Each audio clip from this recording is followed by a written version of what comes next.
Sinatrek, solidarité véritable. Sinatrek, dialogue sincère. Sinatrek, production toujours croissante et progrès social.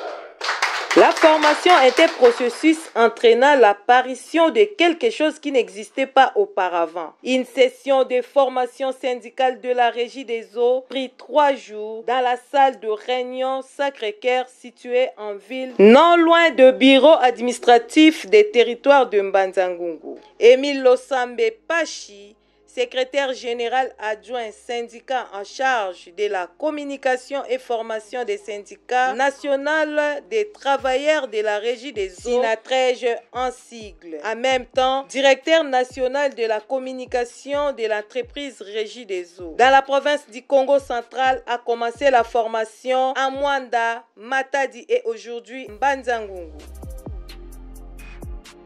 La Régie des eaux est une société répandue dans toutes les 26 provinces de la République démocratique du Congo. Sur ce, le secrétaire général adjoint en charge de communication et formation du Sinatreg, Émile Losambe Pachi, nous explique les motifs de cette formation. Vous savez que nous sortions des élections syndicales et encore une fois de plus, les travailleurs de la Régie des eaux, dans leur grande majorité, ont donné encore confiance totale au syndicat national des travailleurs, un syndicat d'entreprise, Sinatreg.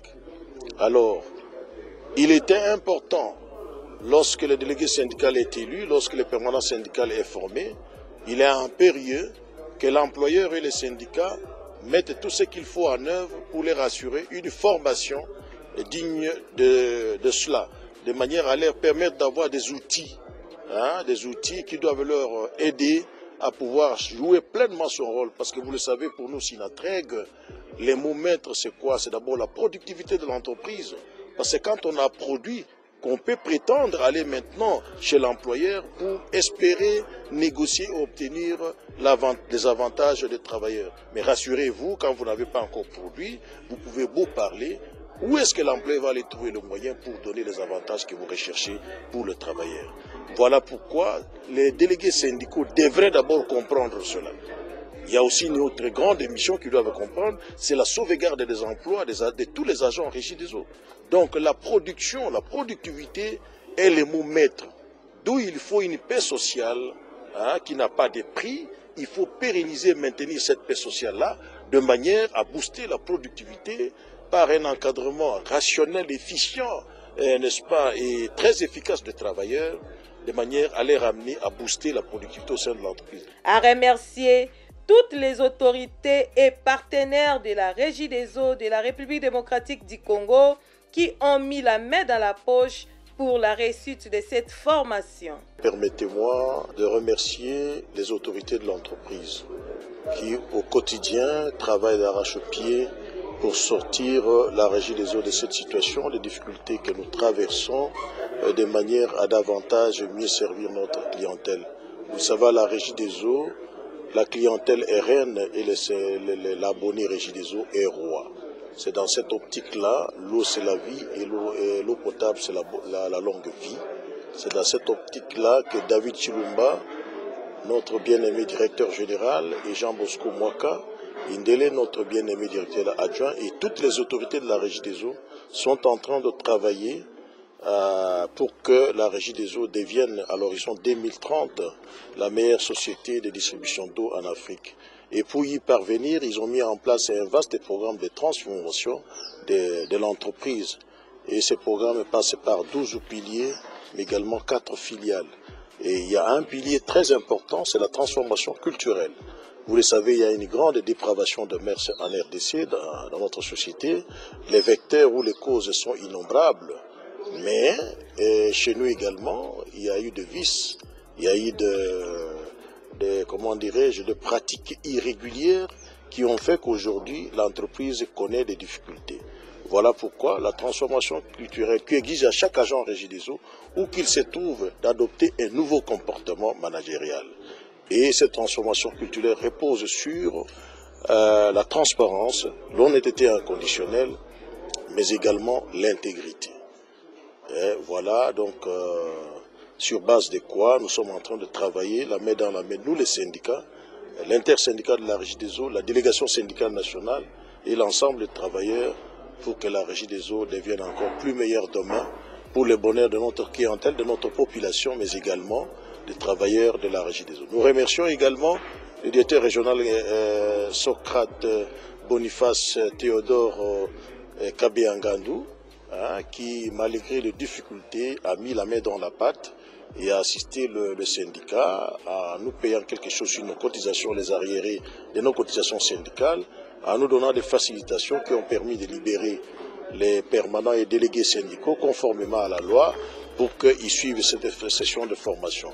Nous remercions également tous les chefs de centre, surtout celui de Banzangungu, le directeur Richard, pour tout ce qui a été fait pour nous permettre d'avoir, n'est-ce pas, un local, une salle magnifique, mais également nous permettre d'être dans un minimum de conditions avec tous les séminaristes pour permettre à ce que cette session de formation se passe dans les conditions paisibles. Richard Kumbukumbu, le directeur de la Régie des eaux Banzangungu, a donné l'historique de la Régie des eaux dans la République démocratique du Congo. La Régie des eaux a été créée depuis le 30 décembre 1939 avec comme objectif de développer et de moderniser le système de desserte en eau potable seulement pour la ville de Goma, Matadi et Kisantu, avec la mission d'exploiter les stations déjà existantes et d'étudier des possibilités importantes de nouvelles usines de traitement. Mais quand on arrive en 1942, on avait encore confié la gestion de l'électricité à Mbandaka, tandis qu'en 1945, elle avait repris la distribution d'eau à Lubumbashi. Parce que, comme vous le savez, la Régie des eaux, ce n'est pas seulement la Régie des eaux, celle qui donnait de l'eau avant que nous ayons l'indépendance. Par la suite, le sort de la population ainsi que la guerre de 1940-45, la plupart des unités de production avaient atteint le maximum de leur capacité de production. Donc ils étaient devenus incapables de donner encore de l'eau parce qu'il y avait un accroissement de la population. Leur agrandissement fit décider ainsi que l'installation des réseaux de distribution d'eau. En 1945, le cadre de réalisation du premier plan décennal de la Régie des eaux avait entamé un vaste programme comportant des installations d'eau et d'électricité dans une trentaine de localités importantes et centres ruraux du Congo. Durant la période allant de 1960 à 1968, la Régie des eaux s'était trouvée dans une situation excessivement difficile. Le manque du personnel qualifié et les conflits politiques avaient empêché de poursuivre ces activités dans la majorité des centres d'exploitation. Cette situation a entraîné par la voie des conséquences une dégradation importante tant en moyens de production qu'en moyens de distribution dans la plupart des sièges d'exploitation. Dès l'avènement de la Deuxième République, beaucoup de projets d'investissement ont été entrepris en vue d'améliorer la situation existante. Mais au début de 1968, le gouvernement, conscient des difficultés et multiples problèmes se posant, décida de confier la Régie des eaux à une société qui était encore privée, qu'on appelait la communière, pour une durée bien déterminée de 5 ans, en lui fixant les objectifs suivants: la réorganisation de la Régie des eaux, la remise en état de ses installations, la formation du personnel et des cadres nationaux. En 1972, les nationaux reprirent la gestion de la Régie des eaux jusqu'à nos jours.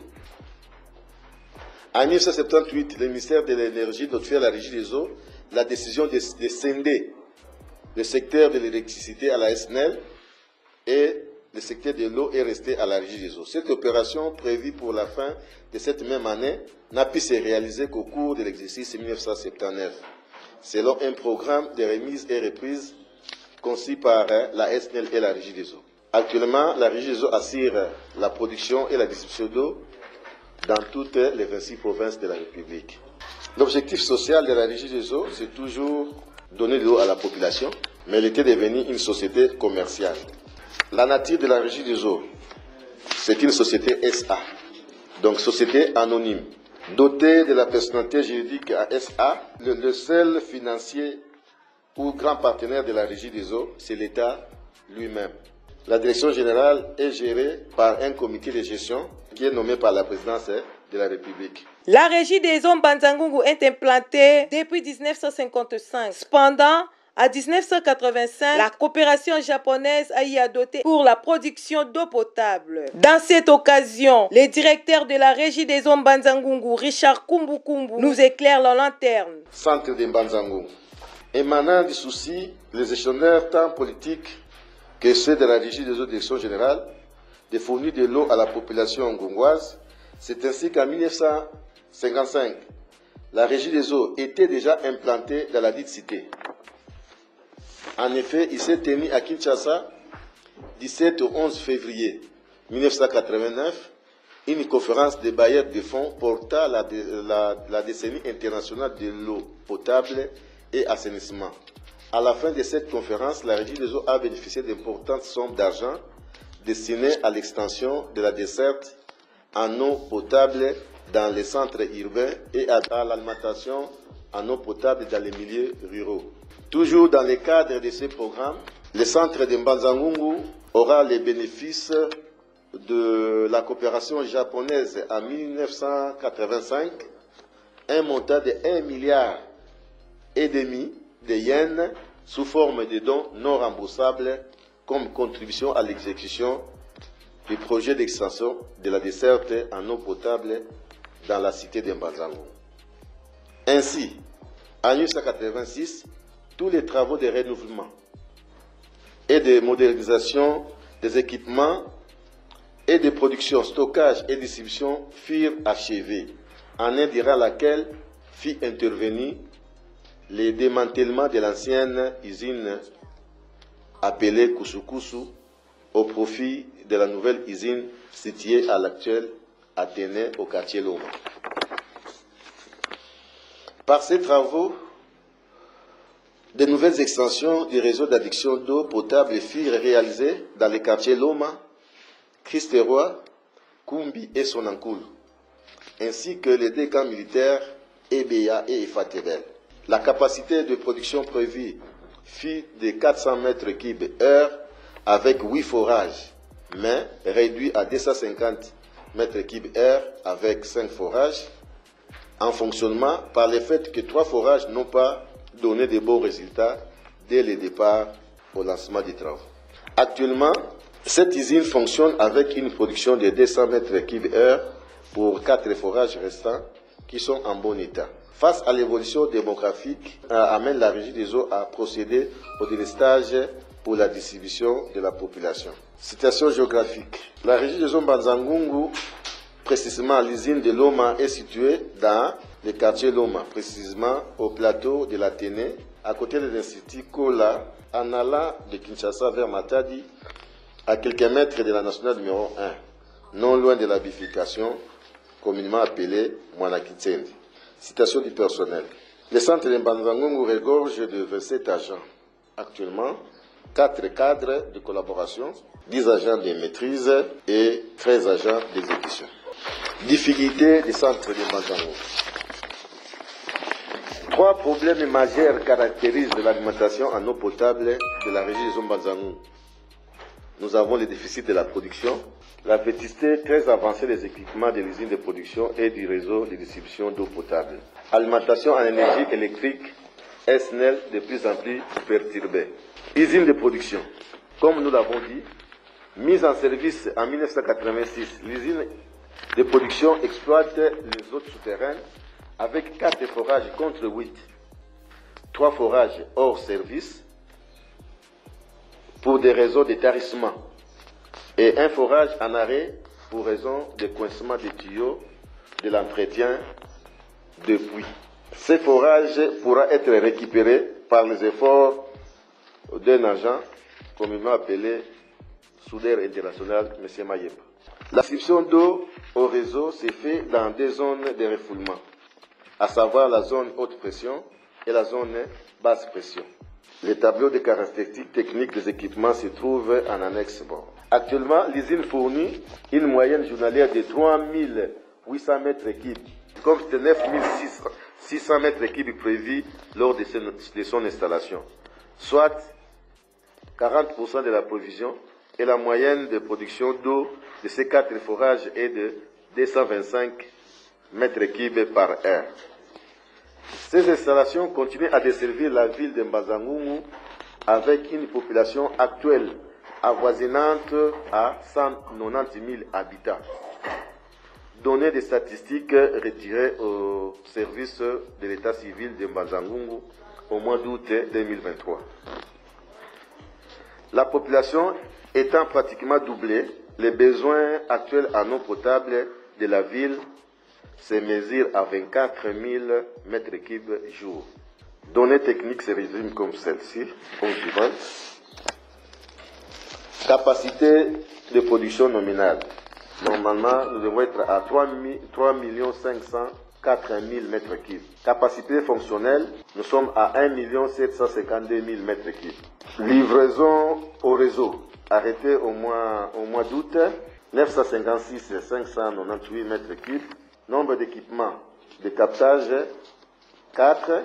Nombre d'équipements pour haute pression, 4 groupes motopompes. Nombre d'équipements pour la basse pression, 3 groupes motopompes dont 2 en arrêt. Nombre de réservoirs de stockage. La régie des zones Mbazangoungou a 3 réservoirs de stockage. Un réservoir de stockage de 200 mètres cubes situé à l'intérieur de l'usine. 400 mètres cubes au réservoir de Dilombele et 2000 mètres cubes au réservoir de la ville. Problème de l'unité de production. Insuffisante de production pour satisfaire la demande en eau potable des abonnés. Vieillissement des équipements électriques et électromécaniques. Usure fréquente des plateaux d'équilibre des pompes en haute pression et en basse pression. Usure fréquente des roulements côté moteur et ventilateur. Défectuosité des relais indicateurs de niveau d'eau. Et coincement du forage numéro 5, ça nous avons parlé de ça. Fonctionnement déficient du forage numéro 3 qui ne fournit que 40 mètres cubes au lieu de 50 mètres cubes à l'heure à cause de la boue. Si jamais on passait à l'ouverture complète de la vanne. Manque de pièces de rechange pour le bon déroulement des armoires de commande de motopompes. Éléments de production non fuyables. Pour ce qui concerne les réseaux, notre réseau actuellement, nous sommes à 111 815 000 mètres. Pour les branchements, on est à 7 369 mètres et nous sommes à 5 032 abonnés. Durée de réseau. Notre réseau vient de totaliser 64 ans. Ancien réseau, 64 ans. Nouveau réseau, 37 ans. Capacité du réservoir de haute pression, 2000 mètres cubes. Livraison moyenne journalière, nous avons dit ça 3800. Superficie de Mbazangoungou, 124 km². La desserte en eau de la ville s'opère en 2 zones de distribution distinctes. La zone de pression alimentant la grande partie de la ville, 75% de nos abonnés, et la zone basse pression qui couvre 25% avec les quartiers Loma et Athénée. La zone haute pression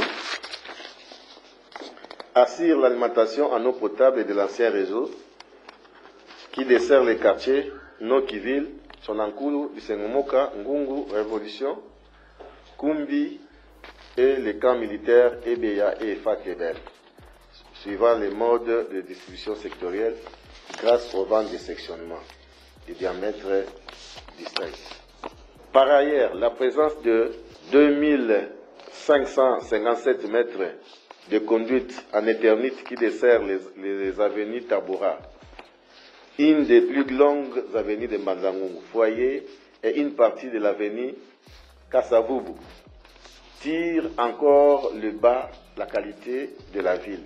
Eu égard à l'essor, cette partie du réseau appelle non seulement la réhabilitation totale, mais aussi à l'extension au nouveau lotissement des quartiers, Route Langa, Kinlele, Kikuta, Mpete, Kimwingu et les prolongements avenue Colonel Fundu ainsi que les quartiers Mbengo.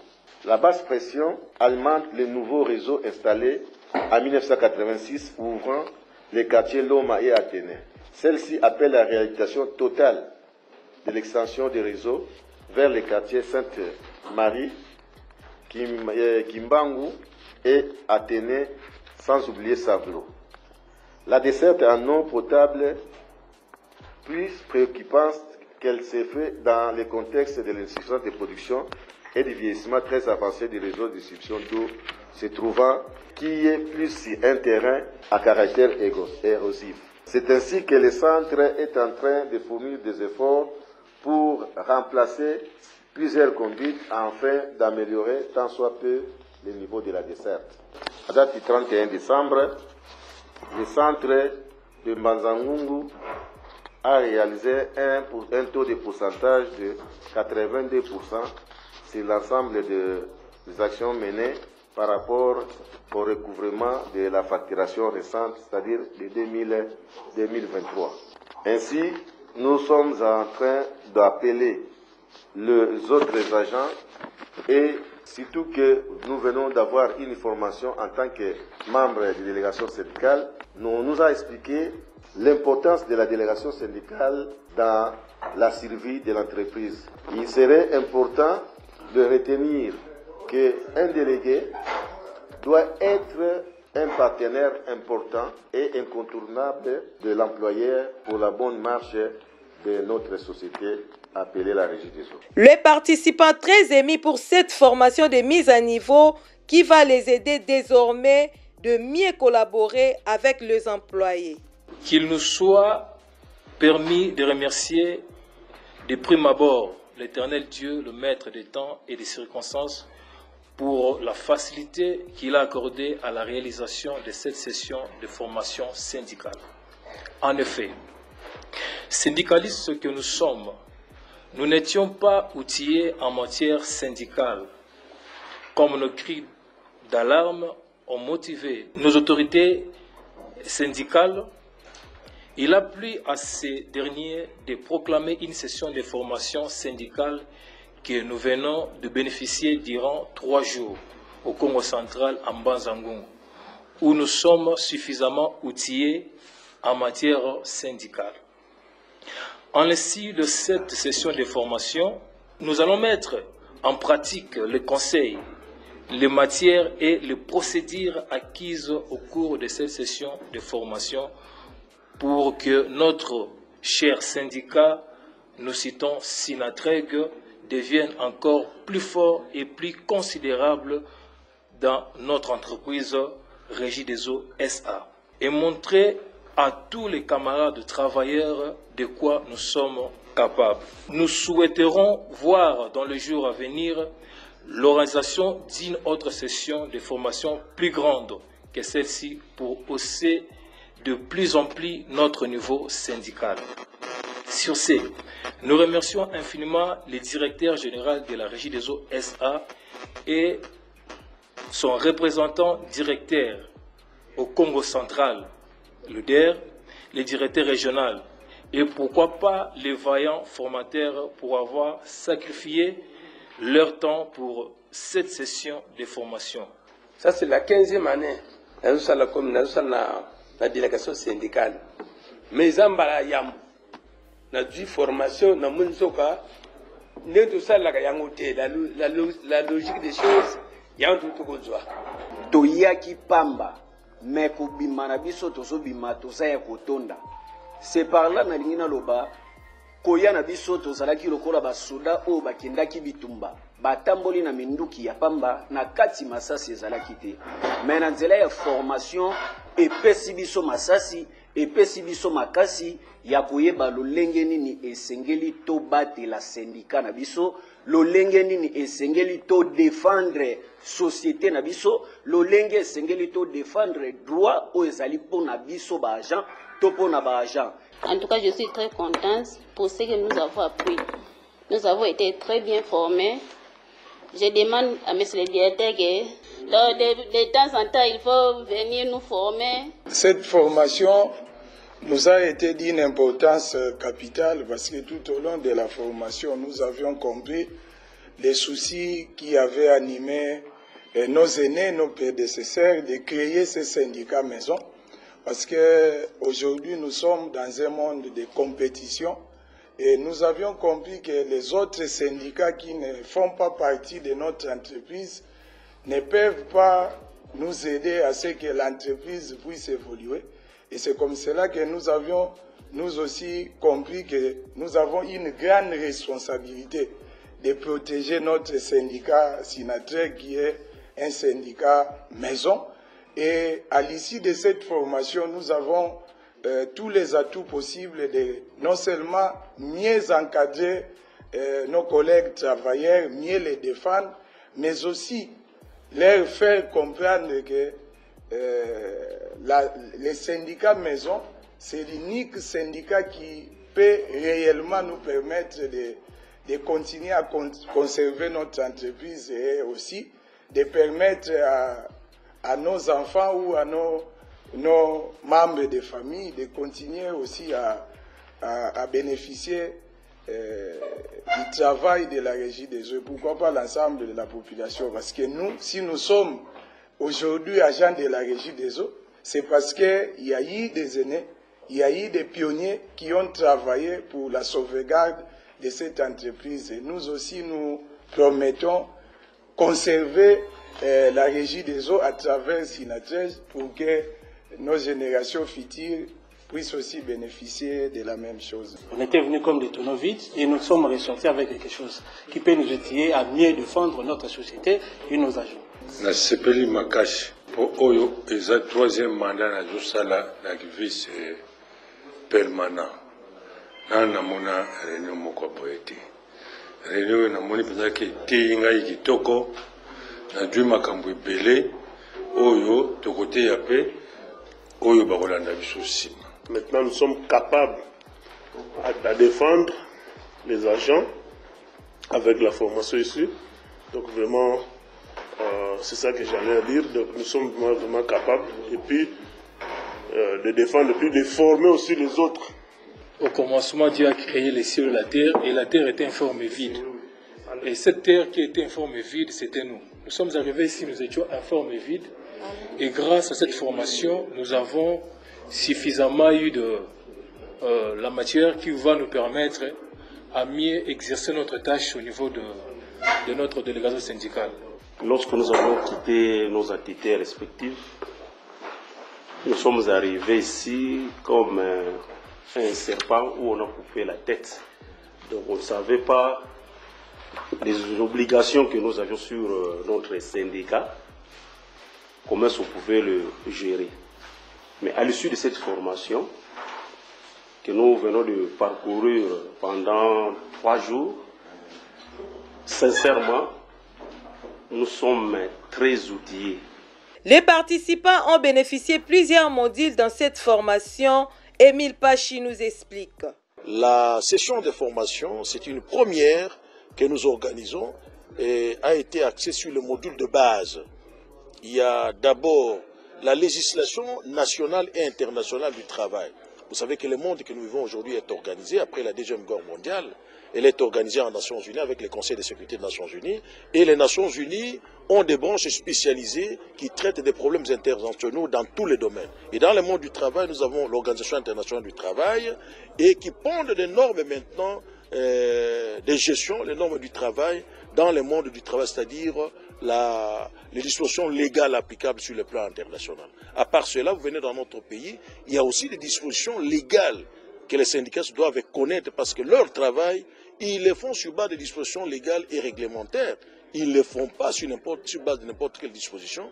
Et là, nous leur avons fait voir que les conseils nationaux du travail, ils procèdent, n'est-ce pas, au projet, à la mise en place des projets lois. L'ordonnance loi, les projets de décret loi, les projets d'arrêté ministériel ou interministériel qui passent, n'est-ce pas, l'ordonnance loi au Parlement et après les deux chambres, on transmet au niveau du chef de l'État pour la promulgation. Exemple, le Code du travail qui est en vigueur aujourd'hui est passé par là. Aujourd'hui, le Code est en vigueur. Le Code du travail, c'est la loi mère en matière du travail en République démocratique du Congo. Il se doit pour les syndicalistes de maîtriser le Code du travail, le lire régulièrement, l'intérioriser, savoir l'interpréter avec ses annexes pour mieux défendre les intérêts des travailleurs et de l'entreprise. Mais il y a également les décrets lois qui passent par la signature du Premier ministre, mais également il y a aussi les arrêtés ministériels et interministériels en charge du ministre et en charge du travail et de la prévoyance sociale et d'autres ministres des secteurs concernés par domaine X ou Y en rapport avec la vie des travailleurs et du monde du travail. Et nous avons vu également les faits syndicaux. Parce que pour que le syndicaliste travaille, il faut qu'il y ait un fait syndical. Nous avons vu les conflits individuels et collectifs du travail. Nous avons vu également comment se produisent ces conflits-là. Et comment, n'est-ce pas, régler ces conflits-là, les prévenir également. Parce que comme vous le savez, s'il n'y a pas de paix sociale, la productivité n'est pas possible. Et quand un conflit de travail arrive, lorsqu'il y a conflit entre deux travailleurs ou avec le travail avec l'entreprise, l'employeur, ou l'ensemble des travailleurs avec leur employeur, vous devez savoir que ce conflit-là perturbe la paix sociale. Parce que chaque partie au conflit vient avec un intérêt qu'il doit avoir. Alors si vous n'arrivez pas à concilier les parties, à trouver des solutions, ça va perturber, ce conflit va perturber, n'est-ce pas, la paix sociale, et il est difficile, n'est-ce pas, de pouvoir booster la productivité. Nous avons vu également tout ce qu'il y a comme organe statutaire, n'est-ce pas, organe de la loi.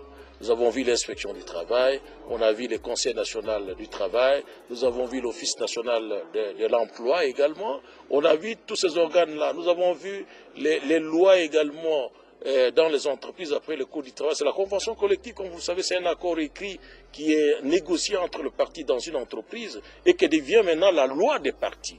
Donc, il y a des annexes à la Convention, nous leur avons fait voir ça. Et nous avons également vu les thématiques comme la représentation des travailleurs dans les entreprises et établissements de toute nature en République démocratique du Congo. On a rappelé les dispositions pertinentes du Code du travail, mais également de la Convention collective et des textes légaux et réglementaires qui régissent, n'est-ce pas, ces domaines-là. Et là-dedans, nous avons vu également que cette représentation est assurée par les délégués syndicaux élus. On leur a fait voir comment fonctionne la délégation syndicale élue, qui n'a pas de couleur. La délégation n'a pas de couleur parce qu'il rassemble tous les syndicats qui ont réussi, n'est-ce pas, à avoir des sièges au sein de l'entreprise. Et ils travaillent dans la même vision. Nous avons aussi l'intersyndical qui encadre, n'est-ce pas, et accompagne les délégués syndicaux parce qu'après les élections, il y a les syndicats qui ont gagné, ne fût-ce qu'un minimum de sièges. Ces syndicats-là font partie de l'intersyndical et c'est les syndicats majoritaires qui dirigent l'intersyndical au sein de l'entreprise. Nous avons également fait la différence parce que nous sommes un syndicat d'entreprise. Il était important pour nous de faire la différence entre les permanents syndicales, la mission du permanent syndical et la mission du délégué syndical. Comme vous le savez, le délégué syndical, c'est le délégué du syndicat auprès des travailleurs et de l'employeur. Parce que la loi est claire, c'est le délégué syndical qui assure la représentation des travailleurs au sein de l'entreprise et établissements de toute nature en RDC. Et c'est la délégation syndicale qui est considérée comme le courroie de transmission entre l'employeur et les travailleurs, mais il reçoit toujours l'encadrement du syndicat. On a beaucoup plus fait voir aux permanents syndicaux qui sont là pour encadrer, n'est-ce pas, nos membres, qui sont là pour fidéliser nos membres, qui sont là pour que, parce que nous, Sinatreg, chacun des permanents a son salaire. Nous n'avons pas de salaire au syndicat. Tout ce qu'il y a comme cotisation, un minimum, c'est pour le fonctionnement du syndicat, mais la majorité de nos cotisations syndicales, nous devons le fructifier ou les mettre en œuvre, soit pour des actions sociales en faveur de nos membres. Comme vous le savez, il y a des échéances pertinentes. En tant que membre, vous êtes travailleur comme moi, dans l'année, nous avons des échéances pertinentes. Le 1er mai, qui est la fête, n'est-ce pas, de l'ensemble des travailleurs. C'est une fierté pour le travailleur. Malgré nos crises, il faut faire quelque chose. Il faut honorer ces travailleurs-là, membres du syndicat Sinatreg. Il y a aussi la rentrée scolaire chez nous, c'est au niveau du mois de septembre. Le syndicat doit faire quelque chose comme l'employeur pour aider, accompagner le travailleur, n'est-ce pas, dans la rentrée des classes des enfants. Vous savez que les salaires seuls ne suffisent pas. Michel Timba, le délégué syndicat provincial en charge de l'administration, a conseillé tous les participants de mettre en exercice ce qu'ils ont acquis. Chers camarades, vous venez d'être outillés comme un militaire aussitôt recruté a besoin de suivre une formation après laquelle il est armé. Et vous venez d'avoir les armes nécessaires pour mener à bien votre mission. Vous avez besoin de rappeler les contenus de toutes les matières qui ont été développées, du module que notre formateur à développer. Et nous osons croire aujourd'hui, le chef des centres, au nom du directeur régional, est en train de clôturer solennellement et officiellement cette session de formation. Mais alors, philosophiquement, nous sommes d'avis avec la hiérarchie syndicale que nous ne clôturons pas. Nous venons d'ouvrir notre session de formation. Ça voudrait dire quoi? Désormais, tout ce que vous avez appris, tout ce que nous avions appris comme matière, nous devons maintenant le mettre en pratique. Vaut mieux la fin d'une chose que son commencement. Richard Kumbukumbu, directeur de la régie des hommes Banzangungu, clôture cette formation en bonté. Au nom du directeur provincial régional, Théodore Boniface Socrate Kabeya, que nous représentons dans cette session de formation, nous avons eu à ouvrir cette session de formation de nos délégués depuis le 1er février. Et nous voici arrivés au terme. Nous demandons à tous ceux qui ont suivi cette formation qu'ils puissent intérioriser et mettre en activité tout ce qu'on a appris comme matière. C'est en ces termes que nous prenons la parole pour clore les travaux qui ont été menés de main de maître par monsieur le directeur Losambe, camarade Émile, le secrétaire général adjoint de la régie des eaux pour le compte du syndicat Sinatreg. Nous vous disons bon week-end. Signalons que le bureau Sinatreg continue les formations dans d'autres territoires et villes de la République démocratique du Congo.